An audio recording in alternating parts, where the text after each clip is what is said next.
এরকম বিরল ঘটনা কোনো জায়গায় আছে কিনা সেটাও জানি না। তো চলেন সেটা আপনাদের কাছে দেখাবো। আসসালামু আলাইকুম, আশা করি সবাই ভালো আছেন। আজকে শুক্রবার, যাইতেছি মসজিদে। এখন যে মসজিদে আমরা যাইতেছি, এই রাস্তায় যাওয়ার সময় কিছু আশ্চর্যজনক বিষয় খেয়াল করলাম, যেটা ভাবলাম যে আপনাদের সাথে শেয়ার না করি তাহলে একদমই এটা মানে আমার কাছে অপরাধবোধ মনে হইতেছে। মানে এই পৃথিবী এর আগে কখনো দেখে নাই, এরকম বিরল ঘটনা কোনো জায়গায় আছে কিনা সেটাও জানি না। তো চলেন সেটা আপনাদের কাছে দেখাবো। এখানে একটা পুকুর আছে, সেটা হচ্ছে হয়তো আবার কোনো সৌদির মালিকানা। সেটার মধ্যে এমন কোনো প্রাণী নাই যে সেটা তো নাইকে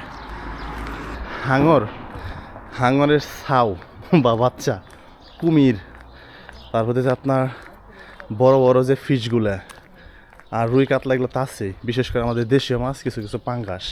আবার সেখানে সুইমিং করা নিষেধ, সেখানে মাছ মারা নিষেধ, সব কিছুই নিষেধ। এই হইতেছে সেই পুকুর। ও মা, পুকুরে দিয়ে পানি নেই,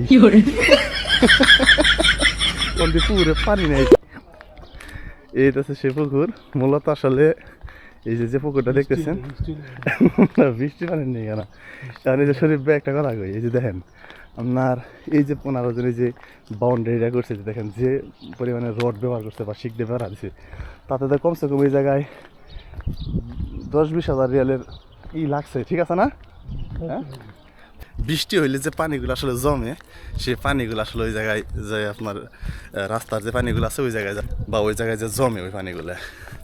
তো কিন্তু ওই জায়গায় সাইনবোর্ড দিছে মাছ মারা নিষেধ, সুইমিং করা নিষেধ, ওইখানে সাঁতার কাটা নিষেধ, তারপরে পুকুরে নামা নিষেধ।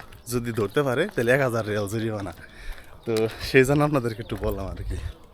আসলে এখান থেকে এরকম পুকুর নাই আপনার সৌদি আরব, তো আপনার রাস্তাঘাটে এরকম বা এই আশেপাশে এরকম বড় কোনো নদী নালা নাই। যেগুলো আছে সেগুলো হচ্ছে আপনার যে দাম মানতে না এই সমস্ত জায়গাতে। তো এখন আমরা তো আসলে এখন বর্তমানে যেখানে আছি বুড়াদের, এটা গ্রামের মধ্যে পড়ছে, ঠিক আছে না? হ্যাঁ, এটা গ্রামের মধ্যে পড়ছে। দৃশ্য খুব সুন্দর, হ্যাঁ সব কিছু। হ্যাঁ, তবে এই যে সামনে যে দেখেন, এর আগে আমার ভিডিওতে, এটা হচ্ছে মাদ্রাসা, আর ওর সামনে হইতেছে আপনার খেজুর বাগান। তবে এইগুলাই আপনার হইতেছে আপনার খেজুর বাগানগুলো ছোটো ছোটো, আবার ওই ভিতরের দিকে যেগুলা ওইগুলা ওইটা অনেক বেশি, ঠিক আছে না?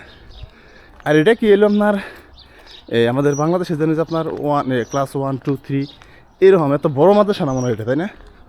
এটা এটা মাদ্রাসা? ও আচ্ছা আচ্ছা, এটা হইতেছে মাদ্রাসা। আর এটা কি তাহলে? স্টোর, মাদ্রাসার স্টোর রুম। হ্যাঁ, জিনিসপত্র রাখার জন্য আর কি, কেন খেজুর টেজুর। ও, মূলত এই যেটা হচ্ছে আপনার মাদ্রাসা। দেখেন কত বড় মাদ্রাসা, আজকে শুক্রবার বন্ধ। আর এই যে দিকে যত দূর যাবেন পুরোটাই হইতেছে আপনার খেজুর বাগান, ছোট ছোট মাজরা, উডের আপনার উড পালে, মানে এক কথায় মাজরা, ঠিক আছে না? এদিক দিয়ে হইতেছে আপনার মাজরা। তো এই দিক দিয়ে ভিতরে একদিন হয়তো আপনাদেরকে ঘুরে দেখানোর চেষ্টা করবো ইনশাল্লাহ। আর এই যে সামনে দেখেন খেজুরের জায়গা দিয়ে আপনার হইতেছে বেড়া বানিয়ে, ওই সাইডে আবার আপনার হইতেছে আপনার মুরগি সব কিছু ওই সাইডের ভিতরে ফেলা হয়, মুরগি, হাঁস, ছাগল। মসজিদে চলে আসছি, এই যে সামনে হইতেছে আমাদের মসজিদ। আমরা মসজিদ অলরেডি চলে আসছি।